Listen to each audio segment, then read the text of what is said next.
नमस्ते, मेरा नाम प्रकाश सती है। आज का विषय है गीता। जैसे कि हम गीता सीरीज में चल रहे हैं, तो गीता के दूसरे अध्याय में हम हैं। तो दूसरे अध्याय का 17वां श्लोक से लेके 31वें श्लोक तक, ठीक है, इस पे हम जाएंगे। ये विषय जो है आत्मा के बारे में, मगर इसमें बहुत महत्वपूर्ण है, समझो।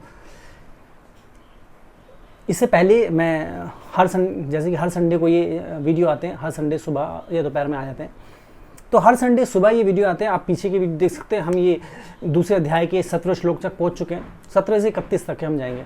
तो यहाँ पर श्री कृष्ण क्या बोल रहे हैं, ये बहुत महत्वपूर्ण है। श्री कृष्ण बोल रहे हैं कि 17वें श्लोक में जो मनुष्य शरीर है, जो जीवधारी है, जो मनुष्य शरीर है, इसका जन्म होता है, इसी प्रकार इसका मृत्यु भी होता है, विनाश भी होता है। इसका मतलब ये नष्ट हो जाएगा, ये रूपांतरित हो जाएगा।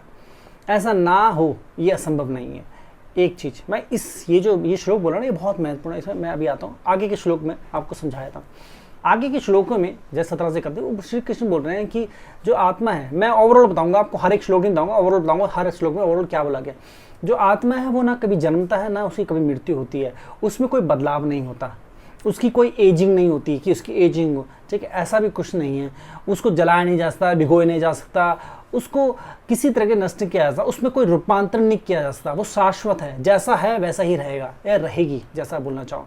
इसी प्रकार से 31वें श्लोक तक श्री कृष्ण बोल रहे हैं, बता रहे हैं, समझा रहे हैं कि तुम शोक मत करो, तुम युद्ध करो। क्यों करना है? क्योंकि अगर तुम ये सोचते हो कि आत्मा मरता है और जन्म लेता है, तो तब भी शोक करने का कारण नहीं है। क्योंकि अब जो व्यक्ति मरेगा, जिसको मरना है वो मर जाएगा जब, और फिर जब जन्मना है वो जन्मेगा दोबारा से, तो तब भी शोक करने का कारण नहीं है। अब युद्ध करने आया तो युद्ध में तो कोई ना कोई तो मरेगा ना।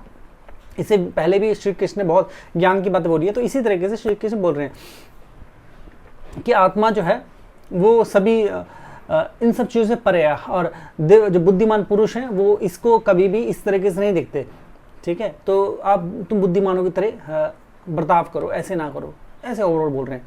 अब जो पहला वापिस हम इस श्लोक में आए थे, पहले मैंने बोला 17वें श्लोक में श्री कृष्ण बोल रहे हैं जो शरीर है, शरीर का क्या है नियम, कि ये जो शरीर है ना, ये जन्मा है, इसका विकास हुआ है और ये नष्ट भी हो जाएगा।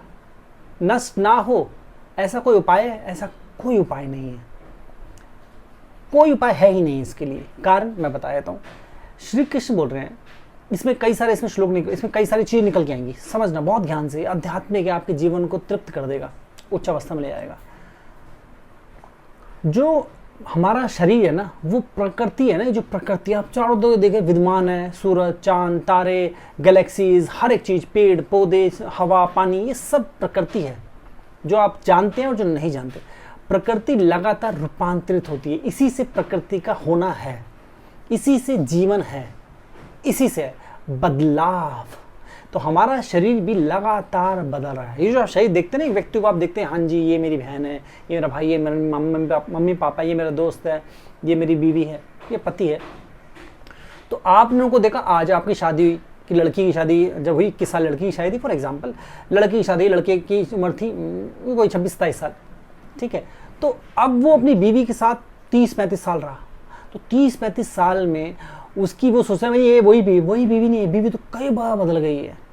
हम खाना खाते हैं, खाना खाए ना, भोजन खा रहे हैं, केला खा रहे हैं, सेब खा रहे हैं, रोटी सब्जी दाल चावल सब खा रहे हैं, वो कहाँ जा रहा है? वो थोड़ी रुक रहा है अंदर, वो निकल भी जाता है, मगर वो अंदर जाके हमें, हमारे शरीर को भी लगता है एक चीज़, हमारा जो शरीर है लगातार वो कण बहुत सूक्ष्म रूप में बदलता है, टूटता है। जैसे आपको याद होगा, जब सर्दी होती है आप शरीर घिसते हैं तो वाइट डैंड्रफ सा तो लगता है, डेड स्किन्स को बोलते हैं, सफ़ेद निकलता है ना। ऐसे ही शरीर लगातार आप फ़ोन पकड़े, घर में घूमे, कपड़े पहने, सोए, लेटे उठे, कुछ करें, आपका शरीर में से छोटे छोटे सेल टूटते रहते हैं, ये लगातार टूटते हैं और लगातार नए बनते हैं। जब ये बनने की प्रक्रिया धीमी हो जाती है तो इसको बोलते हैं एजिंग। अब वो धीमा हो रहा है कि व्यक्ति और मृत्यु के करीब आ गया, फिर एक क्षण ऐसा आता है कि वो बिल्कुल बनने बंद हो जाते हैं।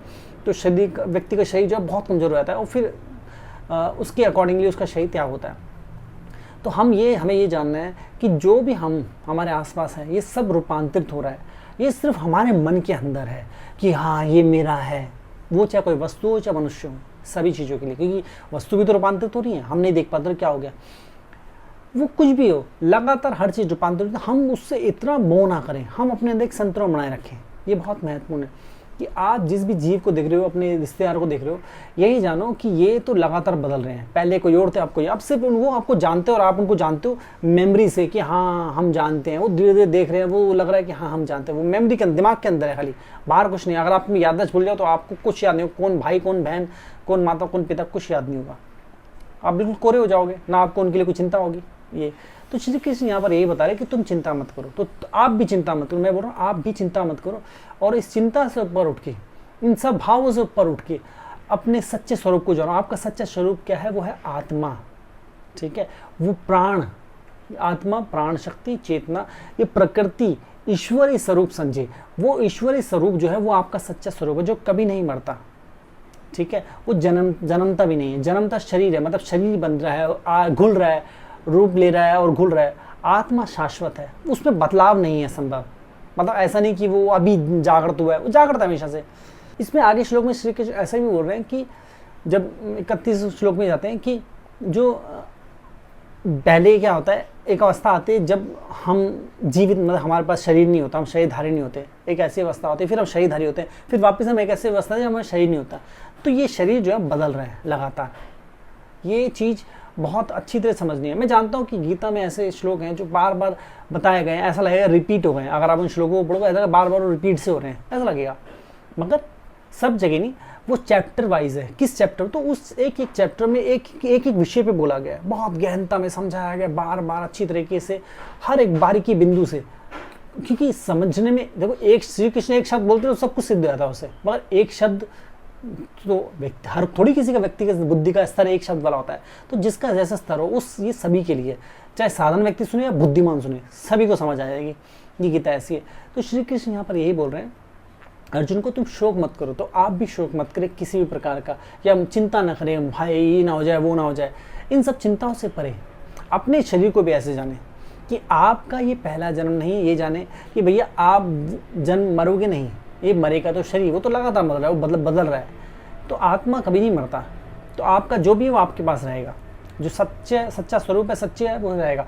और एक और खासियत मैंने पहले भी बताया कि हम जो भी अर्न करते हैं इस जीवन में, जो भी कुछ अच्छा बुरा, थोड़ा कण भर का, कण जितना हो या पहाड़ जितना हो फर्क नहीं पड़ता, वो सब हमारे साथ जाता है जब हम दोबारा शरीर धारण करते हैं। शरीर त्याग के फिर धारण करें। जैसे अगर आप मूर्ख जा रहे हो तो मूर्ख पैदा होंगे, बुद्धिमान जा रहे हो तो बुद्धिमान पैदा होंगे, चक्र जागृत कर जाओगे चक्र जागृत करके ही प्राप्त करोगे, गरीब जाओगे तो गरीब होंगे, अमीर जाओगे तो अमीर होंगे, उधार छोड़ जाओगे तो उधार मिलेगी, तो जो जैसे आओगे वैसे मिलेगी। तो बीमारी छोड़ गया तो बीमारी मिलेगी, स्वस्थ शरीर छोड़ गया तो स्वस्थ शरीर मिलेगा। तो ये अपने जीवन को सही करने के लिए ज्ञान से जुड़े, ध्यान से जुड़े, ये बहुत महत्वपूर्ण है। ये आपको सिद्ध करेगा, आध्यात्मिक हमारे जीवन के लिए बहुत महत्वपूर्ण है। और ये बिल्कुल बोरिंग नहीं है, बस हम इसको जब सही तरह समझते नहीं तो बोरिंग लगता है। ये क्या चीज़ है बोरिंग सी, बहुत महत्वपूर्ण है आपके लिए। आपको कोई काम करना था, बिजनेस खोलना था, उसके लिए बहुत सारा पेपर वर्क, क्या क्या करते हैं आप, वो बहुत बोरिंग होता है एक्चुअली। ये बहुत अच्छा है, आसान है, बस इसको सही तरह समझो। हम किसी चीज़ को बिना समझे दूर दूर से बोल दें ये ऐसा है वो ऐसा, मेरे को नहीं, पास जाओ तो सही, ये इतना आनंद भरा है। तभी तो लाखों करोड़ों लोग पागल है इसके पीछे। जो अध्यात्म का जो एक बार चख लेते हैं ना मजा, वो छोड़ते नहीं है उसको, वो डुबकी मारते रहते हैं इसमें।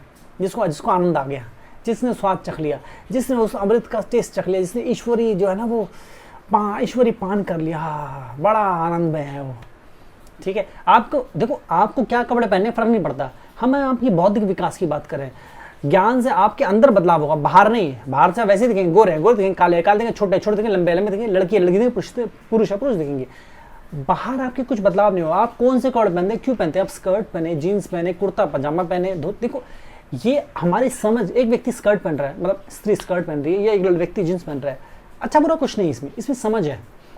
हम जिस चीज़ को जैसे समझ रहे हैं, एक व्यक्ति किसी को आइडल बना रहा है, दूसरा किसी को बना रहा है। अगर आपको अपना आइडल बनाना है तो श्री कृष्ण को बनाओ। क्यों बनाओगे? क्योंकि वो इसलिए नहीं माखन चोर है, ये सब ये बेकार की बातें नहीं। वो कभी कोई युद्ध नहीं आ रहे, उनकी रणनीति, उनका चरित्र, उनका जीवन जीने का तरीका, हर एक चीज़ कैसे दिव्य महानतम पुरुष थे। पुरुष बोलना पड़ता है कि धरती पे जन्म थे पुरुष रूप में, ठीक है, वैसे अवतरित है, भगवान है वो, तो इस तरीके से। मगर मैं जब बोलता भगवान, उसका अर्थ बहुत अलग है। ये देखो, अगर आप मेरा कोई एक वीडियो सुन के देख के कोई जज कर रहे हैं तो गलत है, ऐसा ना करें। मैंने हंड्रेड्स ऑफ वीडियो ना उसमें बहुत कुछ, हर एक चीज़ समझाई। जब भी मैं कुछ शब्द बोलता हूँ तो उसमें तर्क और विज्ञान होता है। मगर आपने पीछे कुछ नहीं सुना, वीडियो नहीं सुना, तो आपको लग रहा है ये शब्द, क्योंकि आपके तर्क नहीं है। देखिए, आप एक बात ध्यान रखिए, अगर आप जिस तरह आप सोच विचार करते हैं, उसी बुद्धि के साथ आप सोच विचार करेंगे, उसी तरीके से देखेंगे, अपने दृष्टिकोण को नहीं छोड़ेंगे, तो आपके जीवन में कोई बदलाव नहीं आएगा। दृष्टिकोण को जब बदलेंगे तो बदलाव ही बदलाव होगा आपके जीवन में। तो ये बहुत महत्वपूर्ण है। तो गीता जो है बहुत प्रेशियस है। आज का ये शिक्षा था, जैसे मैंने बोला गीता की सीरीज चल रही है। हाँ, बहुत सारे कई सारे ऑलरेडी वीडियो आ चुके हैं, 8 के आसपास वीडियो ऑलरेडी सीरीज के आ चुके हैं, अब आगे भी आएंगे, ठीक है। और ये दूसरा अध्याय हम लगभग खत्म करने वाले हैं, ठीक है। ये बहुत प्रेशियस है, इसमें कुछ और आगे भी बहुत प्रेशियस वीडियो हैं खत्म होने से पहले, कंप्लीट होने से पहले। फिर तीसरे अध्याय और चौथे, ऐसे कई इस गीता में ऐसे कई दिव्य अध्याय भी आने वाले हैं जो बहुत दिव्य होंगे, जो आपको कुछ दिव्य शक्तियों के बारे में बताएंगे और बहुत कुछ कर्म भाग्य के बारे में भी चीज़ें आएंगी, बहुत कुछ। गीता जो है ना, ध्यान से सब्र से सुने। अगर आप ये नहीं समझ रहे तो आपको वो समझ नहीं आ पाएगा, फिर आपको दोबारा प्रयास करना पड़ेगा। तो बेहतर है कि समझते हुए चलें, ठीक है। तो जैसे कि हम कुंडली शक्ति की बात करते हैं, चैतन्य निर्माण की बात करते हैं, बुद्धि की बात करते हैं। देखो, जैसी बुद्धि वैसा शरीर, ठीक है, वैसा आपका जीवन, बुद्धि से सब कुछ होता है। तो बौद्धिक विकास करना, अपग्रेड माइंड बनना है आपको। एक व्यक्ति स्टीव जॉब जैसा होना चाहता है, चाणक्य जैसा होता है, प्रकाश साथी जैसा होना चाहता है। ये सब जो पुरुष हैं, इन्होंने सब ने कुंडली चक्र जागृत किए। तो आप भी कुंडली चक्र जागृत करके अपने आप को इस अवस्था में लेके जा सकते हैं।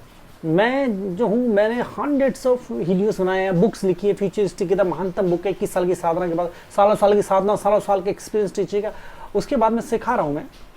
तो इतने सारे एक्सपीरियंस के साथ में आपके कुंडली चक्र जागृत करता हूं, आपके माइंड को अपग्रेड करता हूं। आपके जीवन की कोई भी प्रॉब्लम है, चाहे वो बच्चे संभालना हो, जॉब का हो, अब्रॉड जाना हो, कुछ आईएएस की स्टडी कर रहे हो, बिजनेस करना हो, हाउस वाइफ हो, ये दिस दैट एनीथिंग, स्टडी करना, कुछ भी, everything can be sorted out, ठीक है। कुंडली चक्र जागृति आपको उच्च अवस्था में ले आते हैं। तो कुंडली चक्र जागृति बुक करने के लिए, सेशन बुक करने के लिए आप, ठीक है, नीचे दिए गए लिंक पे जाए वेबसाइट में, ठीक है। इसके अलावा जन्म कुंडली और पाम रीडिंग, हस्तरेखा, दो सेशन को कंबाइन कर दिया गया है। इसमें आपके हस्तरेखा पे बहुत गहरी स्टडी करके आपके दिमाग को खोल के रख दिया जाता है। जन्म कुंडली प्लानिंग सिस्टम दिखाया जाता है, क्यों आप 99% फेल हो जाते हैं, क्या कारण है जो आप को दिक्कत आ रही है, आपकी कमियां क्या है, खूबियां क्या है, हर एक चीज़ बहुत गहन निश्चय करके आपके सामने रख दिया जाता है, ठीक है। आपको रेमेडी बताई जाती है जो बिल्कुल साइंटिफिक है, लॉजिकल होती है, रेमेडीज बताई जाती है, उनका साइंस और विज्ञान में आपको देता हूँ, ठीक है। तो ये बहुत प्रेशियस है। इसके लिए मैंने बताया हमारी बुक के फ्यूचरिस्टिक की 21 साल की साधना के बाद दिखी गई, गलती से भी गलती न चुकने की महानतम बुक है, दुनिया की सबसे महानतम बुक। इसमें कर्म भाग्य से लेके, अध्यात्म से लेके, संसार से लेके, पूरे प्रकृति कैसे कार्य करती है, हर एक चीज़ से लेके ऊर्जा और हर एक चीज़ के विषय में बता रखा है। बहुत महानतम बुक है, गलती से भी गलती न चुकने की। देखो बुक ये जो है हमारी फ्यूचरिस्टिक, इस बुक को बाय करने की हिंदी इंग्लिश दोनों भाषा में बाय करने के लिए, ये सेशन बुक करने के लिए हमारे नीचे दी गई वेबसाइट में जाएं। अगर आपको कोई डाउट है सेशन के बारे में, बुक के बारे में लेके, तो आप नीचे देखिए, हम जो वेबसाइट में नंबर है, व्हाट्सअप नंबर, उसमें व्हाट्सअप मैसेज करके पूछ सकते हैं। तो अपना ध्यान रखिए। आज के लिए इतना, नमस्ते।